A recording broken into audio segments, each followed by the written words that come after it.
Junto con este tipo de expansión se produjo el crecimiento en altura. A principios de la década de 1920 se inauguraron en Santiago de Chile los primeros rascacielos. El pionero fue el edificio Aristía, que tenía 10 pisos más una torre. En Valparaíso se inauguró en 1924 el edificio Agustín Edwards, más conocido como Reloj Turri, con 6 pisos y aproximadamente 40 metros de altura. Ambas edificaciones se ocupaban como oficinas comerciales o eran destinadas a espacios para brindar servicios, como restaurantes. Las viviendas en altura solo se hicieron populares a partir de la década de 1940 y su construcción en bloques data de la década siguiente, como fue el caso de la Villa Portales o la Villa Frey en Santiago, la población 15 Norte y la población Ignacio Centeno en la región de Valparaíso en década de 1960. El aumento de la población urbana generó transformaciones importantes en las ciudades.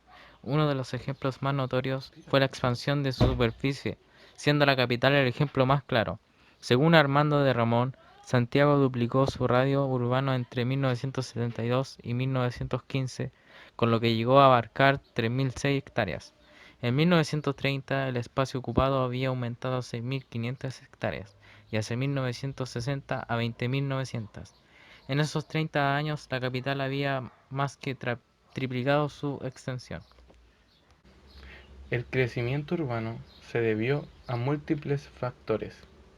El traslado de trabajadores hacia la Pampa Nortina durante el ciclo salitrero, la búsqueda de oportunidades laborales, el traslado de población hacia las ciudades portuarias, la ocupación industrial, la llegada de extranjeros a las zonas urbanas.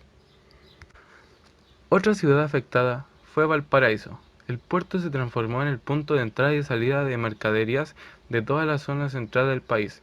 Entre 1810 y 1822, la población de la ciudad aumentó de 5.500 a 16.000 habitantes, con una población flotante de más de 3.000 marinos nacionales y extranjeros, transformándose en la segunda ciudad del país. Su gran actividad portuaria y mercantil dentro del plano del desarrollo nacional, Valparaíso fue el eje de la capital económica del país. Ahí nacieron los bancos, las compañías navieras, las compañías exportadoras, concentrando el mayor movimiento monetario.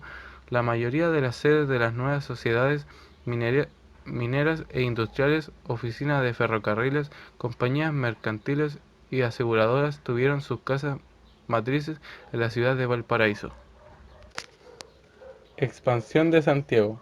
Crecimiento sostenido de las 150 personas que llegaron con Pedro de Valdivia. En sus primeros tiempos y hasta los primeros años del siglo XVII, la ciudad tuvo una tasa de crecimiento demográfico relativamente alta, con un 2,68% anual. Luego y hasta fines del siglo XIX, el crecimiento de la población se detuvo en cifras menores al 2% anual.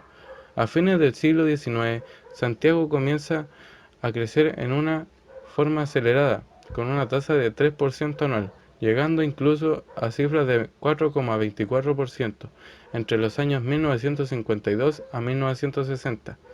Este gran aumento cuantitativo no solo se debió al propio crecimiento vegetativo, sino La medida que creció la población durante la primera mitad del siglo XX. En 1895 había 3,6 habitantes por kilómetro cuadrado. En 1927 había 4,7 habitantes por kilómetro cuadrado. En 1930 había 5,8 habitantes por kilómetro cuadrado.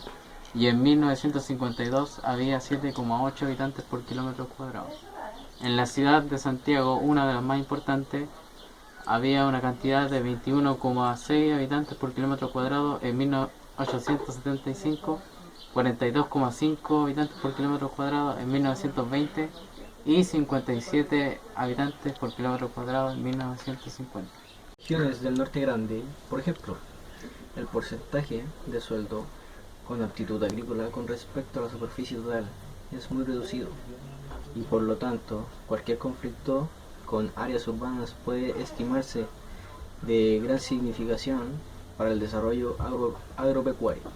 Los casos de Arica sobre el valle de Azarpa, de algunos poblados juntos a los oasis en el interior de Iquique, de Calama sobre el valle de Loa y de Vallenar. Representan situaciones conflictivas, las cuales requieren políticas muy específicas para distribuir el uso del recurso del suelo. Santiago duplica su radio urbano de 6.500 hectáreas en 1930 a 20.900 en 1960. También se construyeron edificios en altura como el edificio Edwards y el edificio Istía. En la década de 1940 se construyen viviendas en altura como la Villa Portales.